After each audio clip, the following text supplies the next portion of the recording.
Okay.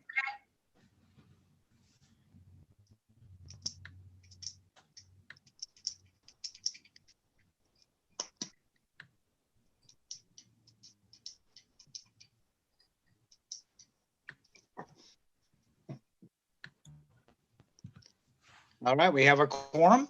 We're waiting on Ginny. We have a quorum, so you could call the meeting order, Jeff. Okay, let's do that. Let's call this meeting to order. And we need to do a roll call. Would you like me to do that for you? Please, Lisa. Okay. Commissioner Lean has stated that she is not going to be available tonight. So we have Commissioner Case.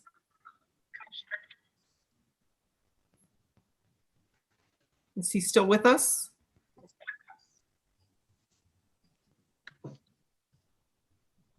He was here. I don't see him now, which means we are no longer with the quorum. Oh. So close.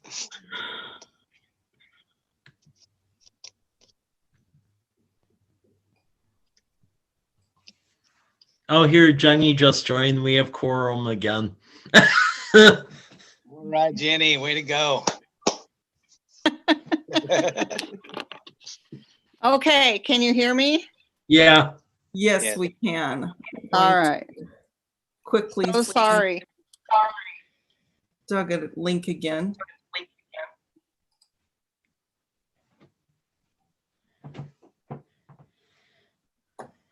Okay, let's try this again. I'll start roll call. Jennifer Fuchs. Here. Hopefully Doug Case will be back with us. Jeff Lambert, Here. Bruce Moorhead, Present. Kyle Tarbett. Here. Okay, we also have City Administrator Mike Rosatello and myself, City Clerk. Commissioner Lean and Commissioner Clemens both are absent tonight. And hopefully Commissioner Case will be back with us momentarily. We do have a quorum. All right. All right, next on the list is approving constant agenda, which includes the minutes, the agenda for tonight, and the absence of the commissioners Clemens and Lean.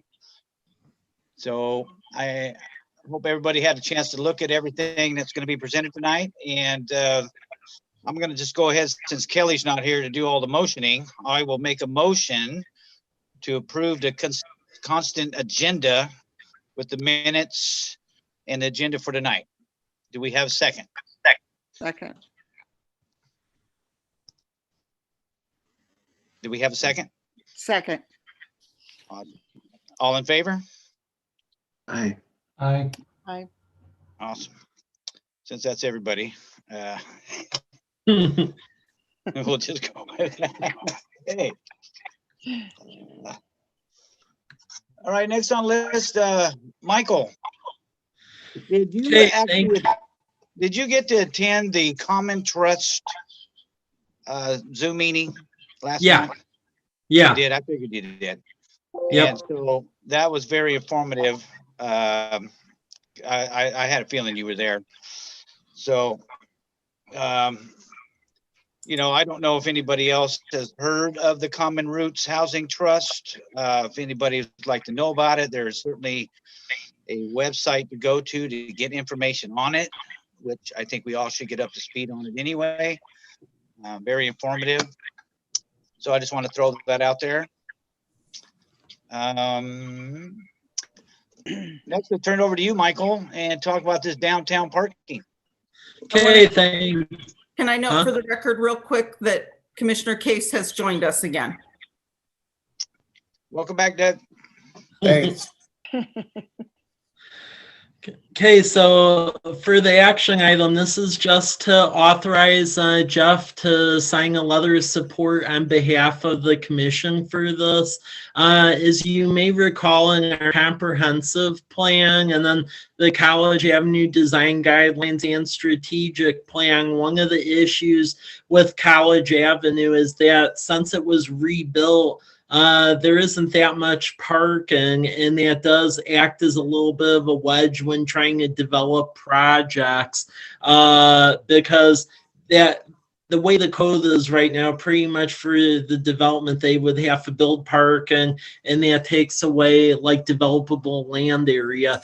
What I'm trying to do here is that USDA, they have like a rural business development program that helps in this regard. And I would like to go to them and get some grant money for site assessment, engineering, and then construction to build a shared parking lot somewhere in the College Avenue core. Because a couple areas that come to mind is like right across the street from the city hall, there's a large block where the middle of it has like nothing in it. That's an option, as is the property it's for sale right now at 8th and College that the Bell family owns. And then actually right behind the house I'm in right now, my neighbors have like a large empty area too that's just wooded that could potentially have parking. Because if we developed a shared parking facility, then as developments happen, they wouldn't have to provide so much themselves, and it would help build like a walkable downtown and get more stuff like that down here. So I'm asking for this commission's support for a letter of support for this grant. Very good. So the motion needs to be made for me to send the letter or sign for the letter? Yeah. Yep. Well, is it appropriate for me to make that motion?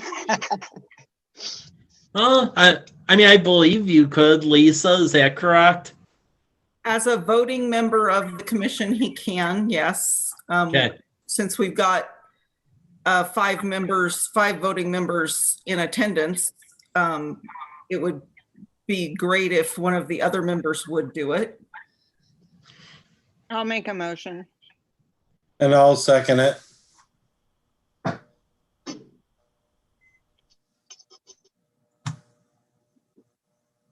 Aye. Okay. So all those in favor? Aye. Aye. And against, same sign. I think you all said aye, so motion passes. Okay, thank you. Okay. So Mike, on that subject, before you get started, do you have any idea where that parking area is? I mean, where you would like it at? Or where Yeah. Yeah, I really think there likely should be 2 areas longer term, since we have 2 areas of College Avenue that need it. There's some vacant property behind that little motel that the university owns on the north end of College. I think that would be a good site for a parking lot, that back part. And then there's property right across the street from City Hall where there's like an older house with an easement next to it that goes to that landlocked property. And that landlocked property I think would make for a great lot too. But that's what this grant, if we get it, it'll help determine which ones would be the best sites. Okay. I was just curious. Yep. Okay. All right, moving forward. Okay. Yeah. So next one is going over the whole healthy Washington thing that Governor Inslee's doing. This keeps moving around where it's a moving target, but especially since it impacts businesses, I want to make sure you were all aware of this as it keeps going on and on. So with that, in the presentation, if you could go to the next slide after the first one. Okay, so as you may recall, this all started with the governor doing the 4-phase Safe Start program. By July, we made it to phase 2. Then the governor shut everything down again in November. And then a couple weeks ago, the old plan was replaced with this new one. And there's quite a few key changes. Next slide. So the YouTube video goes into further detail. Link is there. The big issue with this is, as opposed to being able to move county by county where we were in control of our own destiny, now we're aggregated in that South Central region. So now basically they aggregate data from Kittitas, Yakima, Benton, Franklin, Walla Walla, and Columbia. And then whether you go from phase 1 to phase 2 or not is based on the addition of that data from all of those counties. Next. Okay. Okay. The plan has 2 phases compared to the 4. There's like 4 statistics. So decrease in trend in the 2-week rate of COVID cases per 100,000, a decreasing trend in 2-week rate of new COVID, the ICU occupancy of less than 90%. That one's particularly troublesome because up in Yakima County, because they have a hospital closure up there, they actually have a problem even meeting that before COVID. So right off the bat, we're like deficient on one stat. And then COVID-19 test positive rate of less than 10%. And initially it was to move from phase 1 to 2, you had to meet all 4 metrics. They have just tweaked that now where it can be 3 of the 4. But as I said, the ICU occupancy statistic alone tends to haunt us. Next slide. So to remain in the phase 2, you still have to meet 3 of those metrics. And if you don't meet 3 of them, then you fall back into phase 1. And then they update the data dashboard on Friday, and then they make a determination moving back or backwards or forwards on Monday.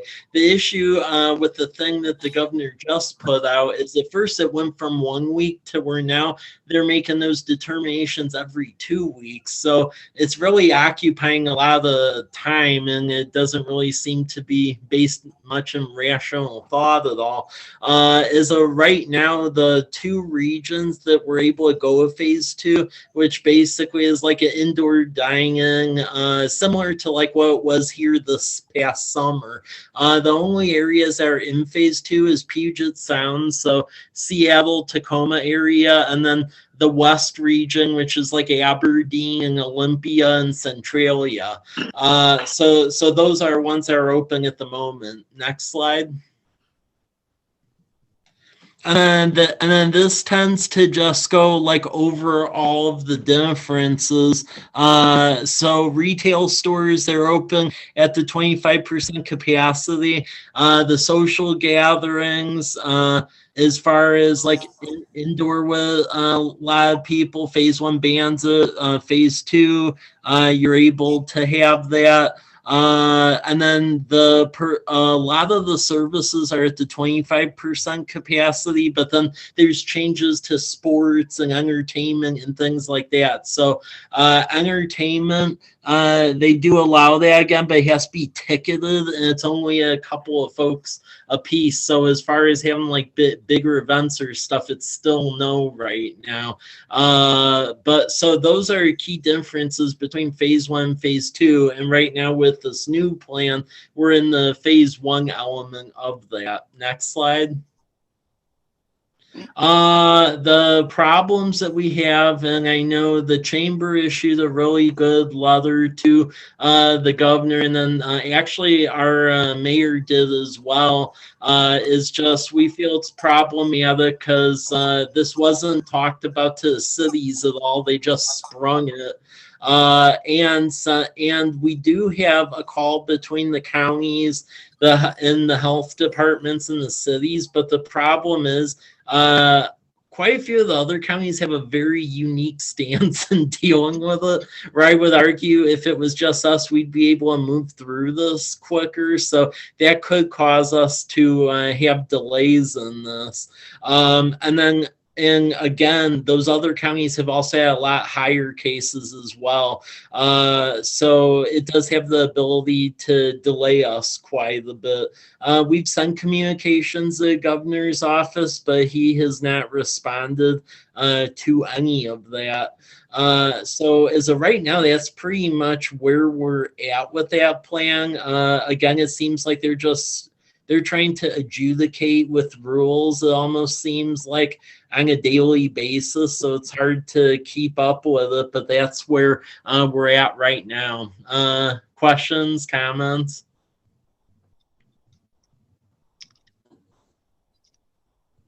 Hey, Mike, this is Kyle. So the only response that we got back from our letter came from Sal, who's a regional representative for the governor who's in the Tri-Cities.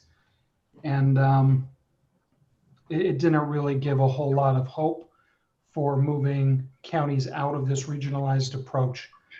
And so we're going to continue advocating for that because we believe that that is what is best for our county and especially the businesses in our county.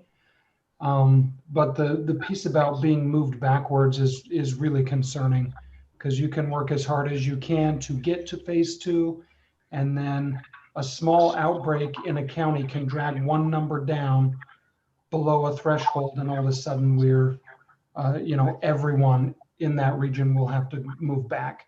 So we'll continue to seek alternate solutions or whatever we can to continue advocating for our businesses, but we're just not 100% sure what other options exist at this point.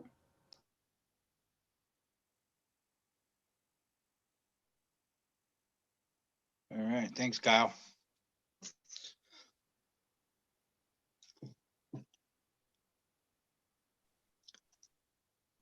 Okay, well, if there's no further questions, I'll go to the next item. This is just to give you a heads up about something. Having to mainly do with building code. So every 3 years, the State Building Code Council, they adjudicate and then they come up with a new building code update. And right now, we're supposed to get into the 2018 building code. Some of the problems with the 2018 building code is that it has a fairly heavily weighted energy code that has additional costs to it. And the cost of a house, the estimates I've heard from some range in the element of like 4,000 to 8,000 in some of the elements that they're trying to do on housing construction. What a lot of cities were trying to do is they were urging the governor. In fact, there were several bills that were floating around by the Building Code Council and the legislature to delay implementation of this because typically your building officials and building inspectors, they usually do an exhaustive training on the new changes, and that they haven't really done a ton of it because we're still in this Zoom environment. The problem is that when it hit the governor's desk, he actually vetoed the bill that was going to allow an extension to this new code taking effect. So unfortunately, this new code took effect today. And to our developers, I know John and community development, they were contacting folks just to let them know about this, because if they were able to get like applications and so forth, then we were able to vest them under the old code. For commercial, there isn't like a ton in there to change. Our big concern was all of the additional energy code stuff, like on single family residential.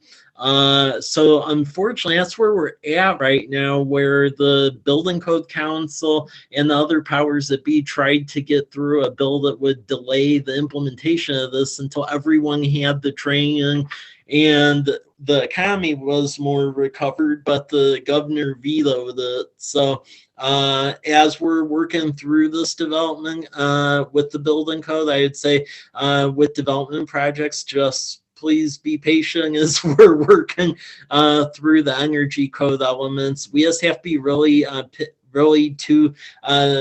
to the leather in the building code, because what the state is actually starting to do is audit jurisdictions to actually make sure that they're following to the leather the building code, because apparently they were just at the county checking their building permits and stuff. So they are auditing people now. So that's pretty much the change on this. If there's any comments or questions or that so forth. Where did the new code originate? It's not just a state of Washington thing.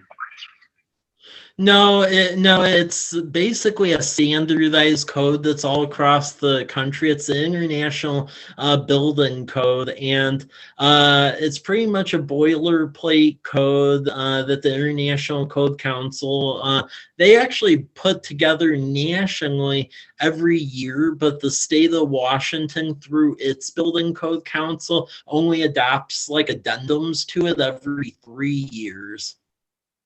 So up until like today, the city of College Place functioned actually under the 2015 building code. And then after today, the 2018 one took effect.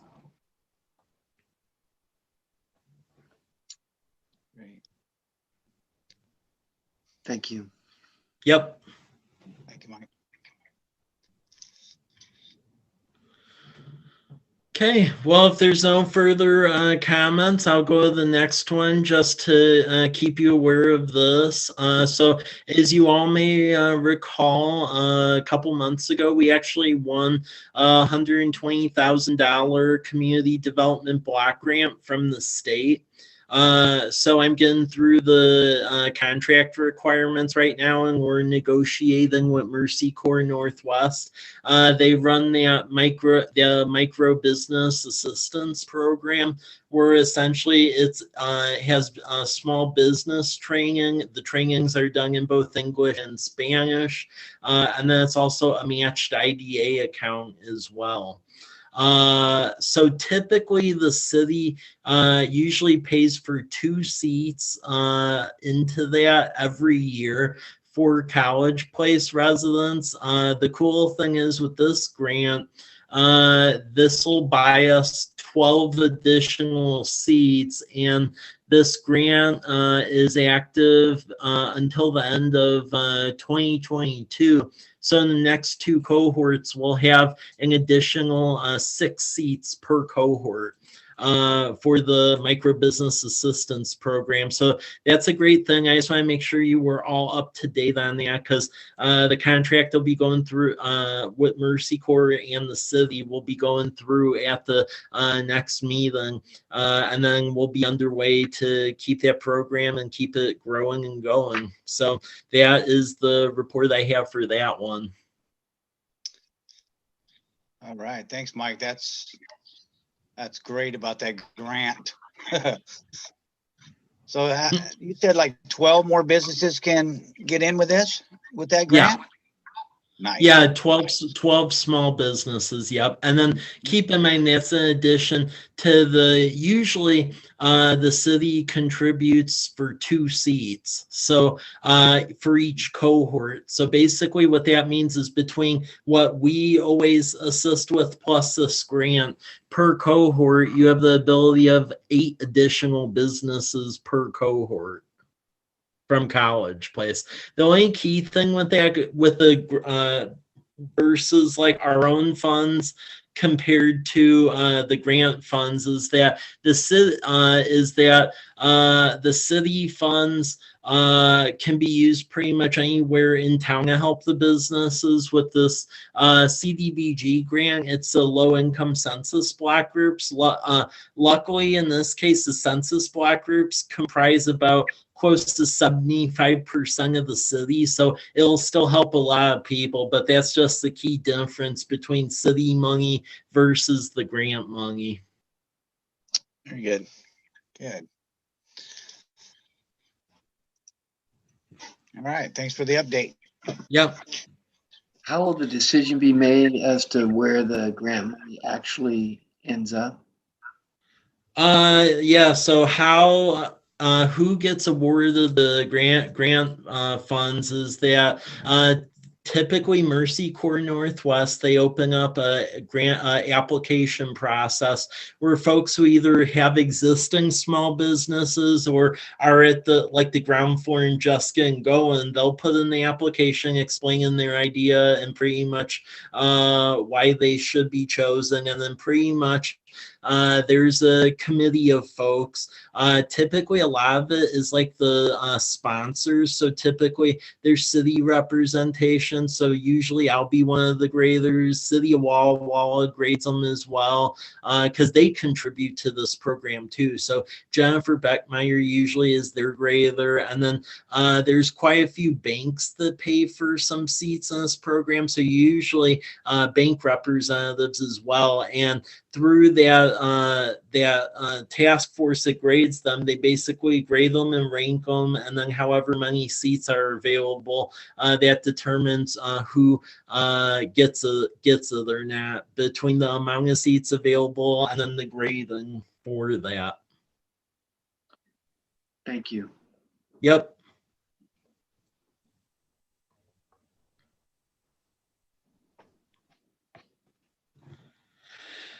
Okay, if there's no additional questions, I'll go to the next one here. So Meadowbrook Boulevard, and this actually goes into a little bit the second of the last agenda item too. But what I'm trying to start doing with our major infrastructure projects that impact our citizens as they're driving around town or conducting business is that I'm trying to do individual project web pages under the resident tab and then projects, and then sharing them on social media. Now, the key project that's going to get underway soon here is Meadowbrook Boulevard. The main reason I'm calling this one out at this meeting is, as you know, that is the key roadway that essentially serves the whole Meadowbrook business district. So we got a transportation improvement board grant from the state, and they're paying to resurface the entire road from State Route 125 up to Lamperty. So pretty much what we did to Lamperty last year, doing the same thing here. And then we're fixing broken sidewalk panels and making sure the ADA ramps are sufficient. So this project, my estimate is probably going to break ground here within the next couple weeks. We have our contract engineer, Anderson Perry, and then some folks from Public Works.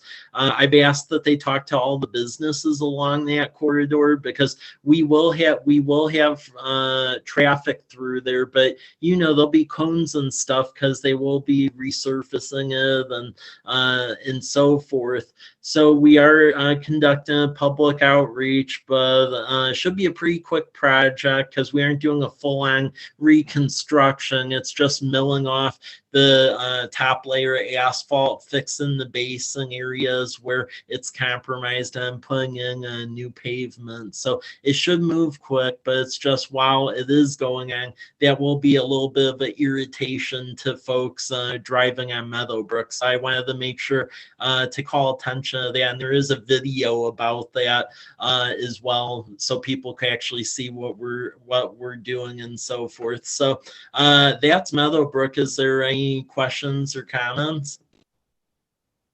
Yeah, where's that video? It's right there. Oh, is it? Mike, Okay. to watch it? How long is it, Mike? It should be just like a minute or two.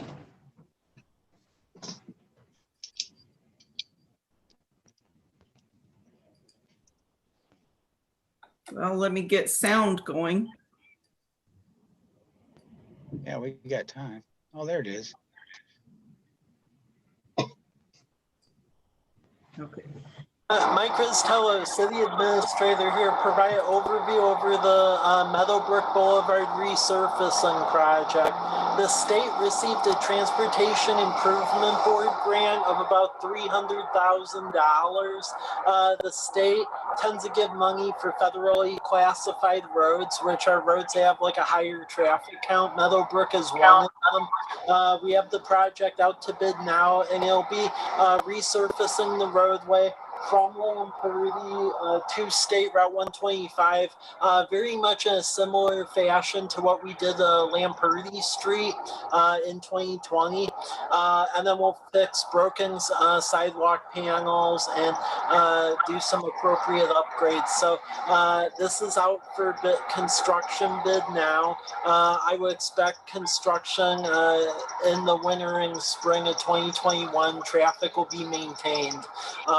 And further information is on the city's website, cpwa.us. And thanks to the state TIB for the grant. Thank you.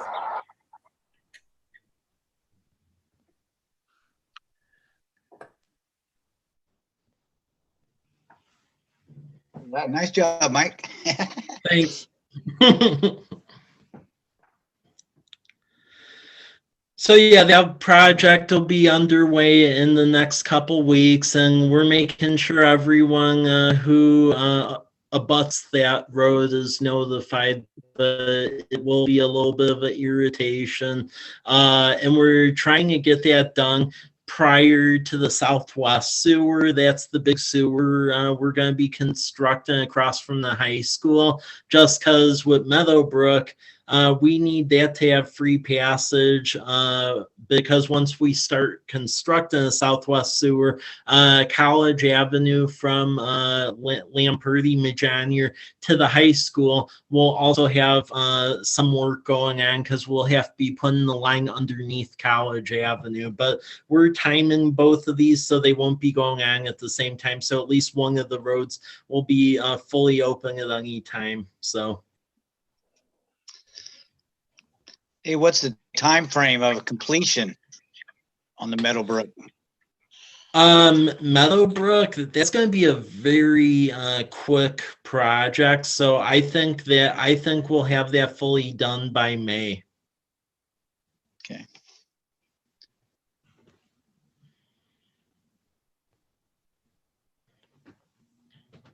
All right, spread the word, everybody. Yep. And then this next one actually dovetails into exactly what I showed you, but just with some of our other projects. So we have project websites up about all the key ones that will be under construction this year. And the web pages are all in a similar fashion where it has a map, a little video, and then typically some language about what the project is, and then also the engineering plans and just how it moved through city council. So the major key ones this year is 4 bikes, which they will continue the cycle track on 4th from Davis to College Avenue, but then we'll be able to put pedestrian street lamps along 4th Street, just like College Avenue. So it'll actually light up 4th nicely. And the lights will go from College to Academy Way. That is for sure. If there's money left over, we may try to get lights down Academy Way, but we can't guarantee that. Depends how bids come in. Some other projects that we're doing as well is our Safe Walk College Place. So we got a community development block grant for just shy of $500,000, and that'll be under construction this spring. So we have a sidewalk going in on the west side of Davis from Whitman to 3rd. No, it's the east side of Davis. And then on Bade, it is the west side of the Bade from 5th to 6th, and then 7th to 10th. And then on 12th, the north side at 12th from College to Bade. So that's been fully engineered, and that'll be going out to bid in the next 2 weeks, and we'll move very quick to get the sidewalks done. Then other projects, Lions Park. A lot of the construction element of this, I don't believe will be going on this summer, but it probably will start in the fall, I would suspect. So with Lions Park, we have 2 state RCO grants that total about $1 million towards it, and the city has funds, and then we're trying to go to Sherwood Trust and some others for the last little bit of money. But Lions Park, once we get that under construction, there'll be the new splash pad, walking path, climbing wall, new restrooms. It'll really make the park look great. So final engineering, we're going to get that under contract for the final engineering within the next 2 weeks, I suspect, and hopefully the engineering will wrap up later this summer, so we could do construction, where construction will go from in the fall into next year, because it is a substantial project. And then going back to some of the other ones. So some of the other ones, we went over Meadowbrook. Probably the largest one of our projects is the Southwest Sewer. Southwest Sewer, we're very close to issuing notice to proceed. So Apollo is the contractor for the same contractor. It's doing US 12 Phase 7. And what is going on here is we got USDA grant money, Department of Ecology grant funds, some Port .09 grant funds, state curb grant funds, and some city money. And what we're doing is we're replacing an old lift station. It's at capacity that serves the whole area south of 12th Street. So all of the commercial corridor along State Route 125, this will provide additional wastewater capacity. And then it's also going to provide wastewater service for 260 acres west of College that we annexed in a couple of years ago. In the lift station, they'll be at the end of Teal Road. They'll be about 30 feet deep, and then it'll go to a treatment plant. That project is substantial expenditure between all the grant, loan, and city funds. It amounts to about $7.8 million. And we just have to have Apollo turn in some forms to USDA, but then we'll be able to tell them to get going. And that project will go the majority of the year because it's a very large project. So that is that one. And then going into the other one is well number 6. So as you may recall, we finally got the replacement drinking water well at Peppers Bridge done, but we still are deficient a well because we had 2 well failures. So we have the hole in the ground, but we have to get the well house constructed and all mechanical equipment in there. That will be going on through this fall and winter, going into next spring. But this will be a new well for the city. It's over 800 feet deep. Through our initial tests, though, it's very positive the amount of water we can pump from this.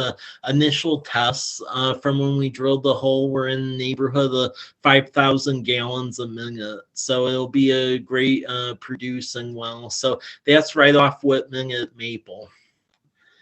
And then the final one, but we're just getting going on that from an engineering standpoint, but it's important to note that it's a going concern is our wastewater treatment plant. So that one, the state is ordering us to get a new permit for it and to have additional land application and land treatment. Because for 6 months out of the year, they don't want us to put the wastewater in Garrison Creek. So we bought 80 acres just to the west of the plant to do additional storage, so lagoons.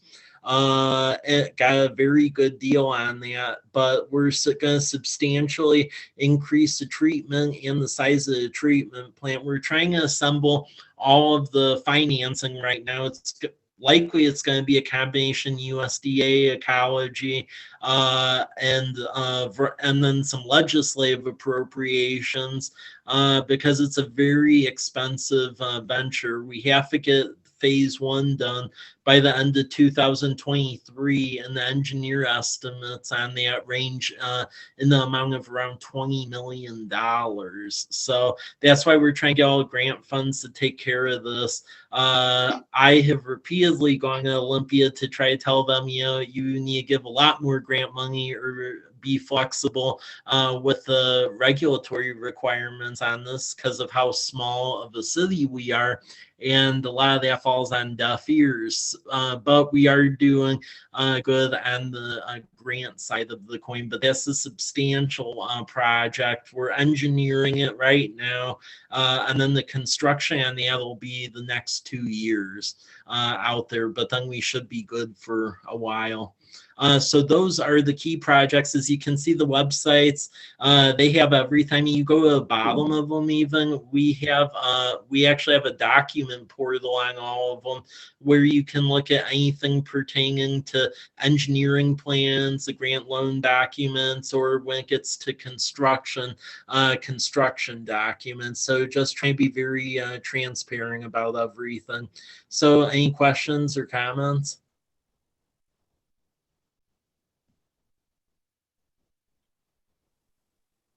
Well, I love what you guys did with the videos and the information. I mean, that is very transparent. Pretty neat, actually. Gonna be busy for the next couple of years, sounds like. Yeah. The sidewalks in the Lions Park, the city's gonna love that.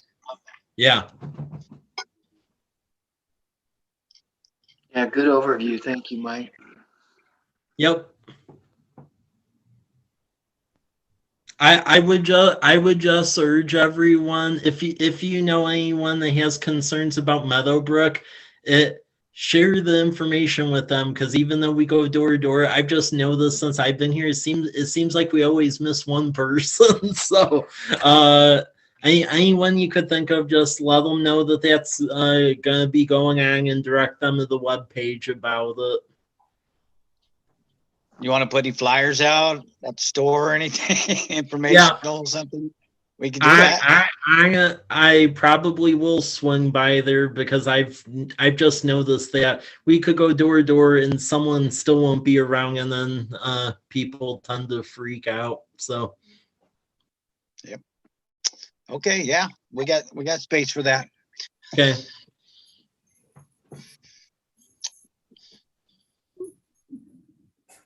Just thought maybe for the good of the order, we could have Mr. Moorhead, we could introduce him and he could say a little about himself. Yeah, Bruce Moorhead. I am the Chief Operating Officer at Community Bank in College Place, and been in the area just less than a year. Moved over from King County last year, and my wife and I are thrilled to be here. Got to meet Mike technically through some folks at the bank, and I'm very happy to be on the commission.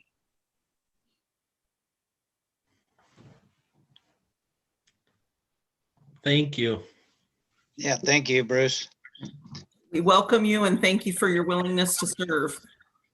Yeah, Thanks. exactly. Welcome to the neighborhood. So hopefully be seeing you around town. That,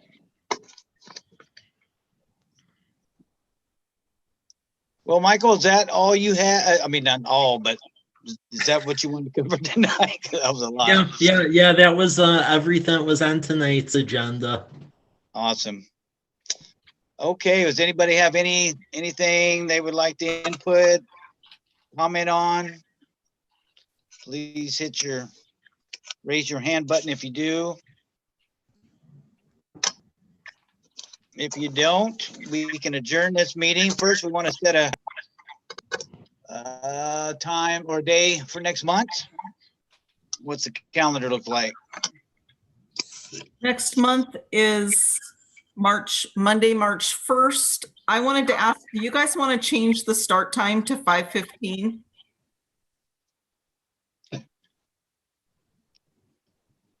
Or do we want to keep it at 5 and try to be logged in time for us to have a quorum?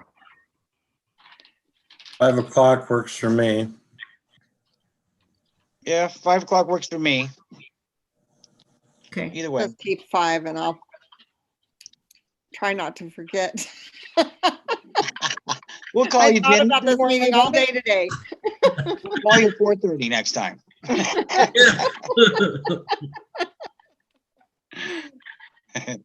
Well, if I come in late, I can save the day because then we have a quorum. You haven't done that before, too. Yeah, true. okay, so 5 o'clock on Monday, March 1st. Sounds great. that's good. That's good. Okay, let's adjourn this meeting. Welcome, Bruce. Thank you again, Michael. Yep. Boy, Can we you have guys a are doing a motion great to adjourn, job down please? there. Say again? Can we have a motion to adjourn, please? I motion. So moved. Second. I'll second. Second.